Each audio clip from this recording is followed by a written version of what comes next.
အားလုံးပဲမင်္ဂလာပါဒီနေ့ကျွန်တော်ပြန်လည်မျှဝေပေးသွားမယ့်အကြောင်းအရာလေးကတော့ကျွန်တော်ဒီအတန်ဆင်းကပ်အသုံးပြုတဲ့သူတွေအတွက်ပေါ့နော်ကျွန်တော်ဒီအတန်နဲ့ဂုံးဆင်းလို့ရမယ့်နည်းလေးပေါ့နော်ဘာလဲဆိုလို့ရှိရင်ကျွန်တော်ဒီအတန်နဲ့ပေါ့နော်ကျွန်တော်ဒီ TikTok တွေပါ TikTok အတွက်ကျွန်တော်ဒီဝယ်လို့ရပါပေါ့နော် TikTok အတွက် data တွေပါဝယ်လို့ရတယ်အဲ့ TikTok အတွက် data ဝယ်လို့ရှိရင်သူက TikTok ပဲကြည့်လို့ရပါပေါ့နော်ဒါပေမဲ့အခုကျွန်တော်ဒီမှာ VPN လေးတစ်ခုရှိတယ်ပေါ့နော်အဲ့ VPN လေးကတော့ကျွန်တော်ဒီ TikTok အတွက်ဝယ်လိုက်လို့ရှိရင်သူက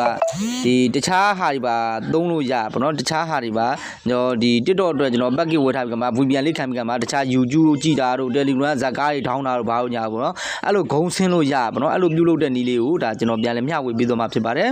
်ကျွန်တော် channel လေးကိုလည်း subscribe လေးနေတက်ခဲ့ပေးပါကျွန်တော် channel လေးကတော့နီးပညာနဲ့ပတ်သက်တာတွေအမြဲတင်ဆက်ပေးနေတဲ့ channel လေးဖြစ်ပါတယ်ကျွန်တော်ရဲ့နီးပညာလေးတွေကိုကြိုက်နှစ်သက်တယ်ဆိုရင်တော့ like and share လေးနှိပ်ပြီးကမှကျွန်တော်နောက်ထပ်တင်တဲ့နီးပညာအသေးလေးတွေကြည့်ရှုကျင်တယ်ဆိုရင်တော့အောက် subscribe ဆိုတာလေးကိုနှိပ်ပြီးဘေးကခေါင်းလောင်းလေးကိုနှိပ်ထားခဲ့ပေးပါအဲ့ဒါမှကျွန်တော်နောက်ထပ်တင်တဲ့နီးပညာအသေးလေးတွေမိတ်ဆွေတို့ဒီမှာအရင်ဆုံးပုံမှာဖြစ်ပါတယ်အားလုံးကိုကျေးဇူးတင်ပါတယ်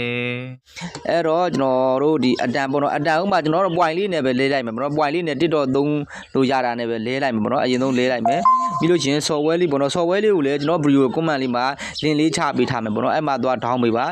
Telegram မှာတင်ထားပေါ့နော်အဲ့ Telegram channel လေးကိုလည်း subscribe လေးလုပ်ထားခဲ့ပြီပေါ့နော်ဒီ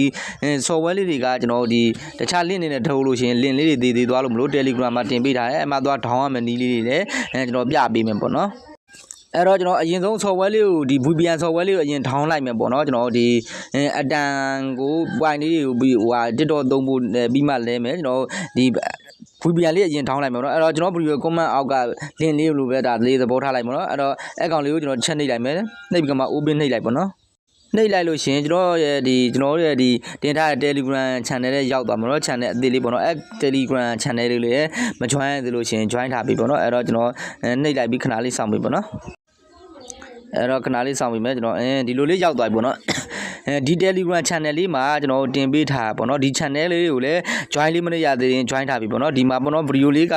ဆိုကျွန်တော်ဒီ software လေးကဒီ outline မှာပေါ့เนาะဒီမှာအတန် TikTok data နဲ့အခြားဟာတွေသုံးလို့ရတဲ့ VPN ဆိုကမှကျွန်တော်ရေးထားပေါ့เนาะအဲ့ကောင်လေးကိုကျွန်တော်နောက်ပိုင်းမှာ video လေးဟို Telegram မှာနောက်ပိုင်းမှာနောက်ထပ် view ဟိုပို့တွေတင်လာလို့ရှိရင်မရှိတော့လို့ရှိရင်ကျွန်တော်ဒီပင်လေးထောက်ထားပေါ့เนาะအပေါ်ကဒီနားလေးကိုနှိပ်ကမှလည်းကျွန်တော်ကြည့်လို့ရပေါ့เนาะဒီကောင်လေးကိုကျွန်တော်ပင်လေးထောက်ထားပေါ့เนาะပင်လေးနှိပ်ပြီးကြည့်လို့လည်းရပေါ့เนาะအဲ့ VPN software လေးဖြစ်ပါတယ်အဲ့ကောင်လေးကိုကျွန်တော်တစ်ချက်နှိပ်ကမှထောင်းကမှ install လေးတင်လိုက်ပေါ့เนาะအဲ့ကောင်လေးကိုအရင်ဆုံး install တင်လိုက်မယ်အဲ့ VPN လေးနဲ့သုံးရမှာပေါ့เนาะသုံးတဲ့နည်းလေးပြီးရင်ကျွန်တော်ပြပေးမယ်အဲ့တော့ကျွန်တော်ကတော့ install တင်ထားပြီပေါ့เนาะဒီဘက်မှာကျွန်တော် install တင်ထားပြီးတဲ့အတွက်ကျွန်တော်ကတော့မတင်တော့ဘူးเนาะဒီ software လေးဖြစ်ပါတယ်အဲ့ကောင်လေး install တင်ပြီးလို့ရှိရင်ကျွန်တော်ဘာလုပ်မလဲဆိုလို့ရှိရင်ဒီအတန်ပေါ့เนาะအတန်ရဲ့ဒီအတန် store ဆိုတဲ့ထဲကိုသွားလိုက်ပေါ့เนาะအဲ့ထဲမှာကျွန်တော်ဒီ TikTok နဲ့သုံးလို့ရတဲ့ point နဲ့ပြန်လဲမယ်ပေါ့เนาะအဲ့တော့ကျွန်တော်အဲ့ထဲကိုတစ်ချက်သွားလိုက်မယ်ဝဲလဲပေါ့เนาะကျွန်တော်ဒီ TikTok data ဝဲဒါမှမဟုတ်ကိုမှအတန် point လေးရှိလို့ရှင်လဲ point လေးနဲ့ပဲလဲပေါ့เนาะအဲ့ရလဲလို့ရလာတဲ့ဟာကို TikTok အပြင်တခြားဒီကျွန်တော်ပြောတဲ့ဒီ Telegram တို့ YouTube တို့တခြား Facebook တို့အဲ့လိုဟာတွေသုံးလို့ရပေါ့เนาะကျွန်တော်ဒီကောင်ကတော့သူကပုံမှန်ဆိုလို့ရှင်တော့ TikTok အတွက်ဆိုလို့ရှင် TikTok data ဝယ် TikTok အတွက်ပဲကြည့်လို့ရပေါ့เนาะဒါပေမဲ့ဒီ VPN လေးခံလိုက်လို့ရှင် TikTok အပြင်တခြား data တွေကြည့်လို့ရတယ်ပေါ့เนาะတခြားဂုံးဆင်းလို့ရပေါ့เนาะအဲ့ဒါလေးပေါ့เนาะအဲ့တော့ကျွန်တော်ကတော့ point လေးရှိလို့မလို့ point လေး200ကျော်ရှိလို့ကျွန်တော် point လေးနဲ့ပဲလဲလိုက်အဲ့ point လေးနေရာလေးကိုကျွန်တော်ချက်ထောက်လိုက်မယ်ထောက်ပြီးအပေါ်လေးနည်းနည်းဆွဲတင်လိုက်လို့ချင်းကျွန်တော်ဒီမှာဒီ data စရင်းလေးရှိပါတော့ဒီမှာ data ဆိုတာလေအဲ့ဒါလေးကိုကျွန်တော်နည်းနည်းလေးဆွဲလိုက်မယ်ပေါ့နော်သူက YouTube အတွက်လည်းရှိတယ်ဒီမှာ TikTok အတွက်လည်းရှိတယ်ပေါ့နော်အဲ့တော့ကျွန်တော်ဆွဲလိုက်မယ်ဒီမှာTikTok အတွက်ပေါ့နော်သူက 99.200 MB ရမှာပေါ့နော်ကျွန်တော်အဆန်းဖြစ်တဲ့အတွက်အဲ့ဒါလေးနဲ့ပဲလုတ်လိုက်ပါပေါ့နော်199 point နဲ့မလဲတော့ဘူးကျွန်တော်ဒါအစမ်းလေးပြဖြစ်တဲ့အတွက်ကျွန်တော်ဒီTikTok data ကို99 point နဲ့ကျွန်တော်ဒီ200 MB လဲလိုက်မှာပေါ့အဲ့200 MB လေးကဒီ TikTok အပြင်ကိုကျွန်တော်ပြောတဲ့ဒီတခြား Telegram တို့ YouTube တို့ Facebook တို့တခြားဟာတွေပါသုံးလို့ရတယ်အဲ့ VPN လေးခံလိုက်လို့ရှင် VPN ခံတဲ့နည်းလေးပြီးရင်ထပ်ပြပေးမယ်ပေါ့နော်အဲ့ဒီ point လေးအရင်လဲတဲ့ဟာလေးပြလိုက်မယ်အဲ့ဒါလေးကိုကျွန်တော်ချက်နှိပ်လိုက်မယ်ပြီးရင်ရ uber ဆိုလေးနှိပ်လိုက်ပြီးအတီးပြုလိုက်မယ်ဒါဆိုလို့ရှိရင်တော့ကျွန်တော်ဒီ data လဲပြီးသွားပါတော့အတန် point နဲ့ကျွန်တော်ဒီ TikTok အတွက် MB 200နဲ့လဲပြီးသွားပြီပေါ့နော်လဲပြီးသွားပြီဆိုတော့ဒါတော့လဲလိုက်ပြီဆိုလို့ချင်းကျွန်တော်ကတ်လေးချိန်လိုက်မှာပေါ့နော်အတန်ပဲလေးကိုကျွန်တော် internet လေးချိန်လိုက်မယ်ချိန်ပြီးလို့ရှင်ကျွန်တော်ဘယ်ထက်သွားမလဲဆိုလို့ရင်စောနာကျွန်တော်ဒီ VPN လေးပေါ့နော်ဒီ home ဆိုတဲ့ VPN လေးတွေကိုကျွန်တော်ချက်သွားလိုက်ပေါ့နော်အဲ့တော့ကျွန်တော်ဒီ software ထဲဝင်လိုက်ပြီနော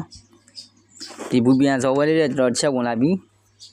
ဝင်လိုက်လို့ရှင်ဒါမျိုးလေးပေါ်လာလို့ရှင်အလောင်းဆိုလေးနှိပ်လိုက်ပေါ့နော်ပါမရှင်တောင်းတာအဲ့ဒါလေးနှိပ်လိုက်ပြီးရင်ဘေးလေးနှိပ်လိုက်ပေါ့နော်ဒါမျိုးလေးပေါ်လာလို့ရှင်ကျွန်တော် close ဆိုတာလေးနှိပ်လိုက်ပေါ့နော်နှိပ်ပြီးလို့ရှင်ကျွန်တော်ဒီအပေါ်နားလေးကိုတစ်ချက်ရွေးရအောင်ပေါ့နော်ကျွန်တော်ဒီမှာကျွန်တော်ဒီစတင်လေးချိန်ပေးရမှာနော်ကျွန်တော် TikTok အတွက်သုံးမှာဖြစ်တယ်ဒီနေရာလေးမှာချိန်ပေးရမှာအဲ့အပေါ်ဟာလေးနှိပ်မယ်နှိပ်ပြီးလို့ရှင်ဒီမှာTikTok ဆိုတာလေးပေါ့နော်ဒီမှာအလဲကောင်မှာ TikTok ဆိုရလေးရှိရဲTikTok plan ပေါ့နော်TikTok plan လေးရွေးပေးမယ်ပြီးလို့ရှင်တော့ဒီမှာလည်းဒီနေရာမှာ Facebook ဖြစ်နေပေါ့အဲ့နေရာမှာလည်းကျွန်တော် TikTok ရွေးပေးရမှာနော်အဲ့လေးတစ်ချက်နှိပ်မယ်ပြီးလို့ရှင်ဟိုးအောက်ဆော့မှာပေါ့နော် TikTok plan ဆိုတာလေးရှိတယ်ပေါ့နော်အဲ့ဒါလေးကိုကျွန်တော်ချက်ချိန်ပေးလိုက်ပေါ့နော်အဲ့လိုချိန်ပြီးသွားပြီဆိုလို့ရှင်ကျွန်တော်ဒီကောင်လေးနှိပ်လိုက်ပေါ့နော် VPN လေးတစ်ချက်နှိပ်လိုက်မယ်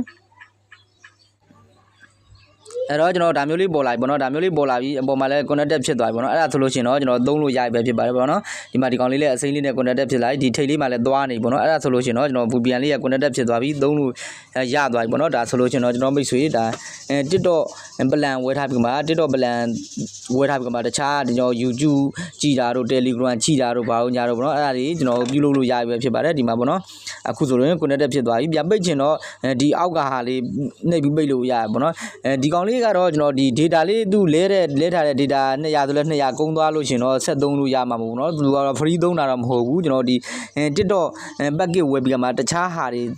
သုံးတဲ့ VPN လေးဖြစ်ပါတယ်ပေါ့နော်အဲ့တော့ကျွန်တော်မိတ်ဆွေတွေဒီလောက်ဆိုတော့ဒါအဆင်ပြေမယ်ထင်တယ်ပေါ့နော်ဒီကောင်လေးကိုဒါတစ်ချက်စမ်းသုံးကြည့်ကြပါနော်ကျွန်တော်ဘက်ကတော့အတန်တော့သိလိုက်မကောင်းဘူးဗျကျွန်တော်နေရာမှာကအတန်ကကျွန်တော်ဒီမှာ8 flat ပဲတက်ပါတော့ဗောနော် 4G တော့မတက်ဘူးဗောနော်8 flat ပဲတက်တယ် line ကတော့ဒီဘက်မှာအသိမကောင်းဘူးဗောနော်မိတ်ဆွေတို့ဘက်မှာ line နေကောင်းရင်တော့ VPN လေးနဲ့တစ်ချက်စမ်းသုံးကြည့်ဗောနော်အားလုံးအဆင်ပြေကြပါစေကျေးဇူးတင်ပါတယ်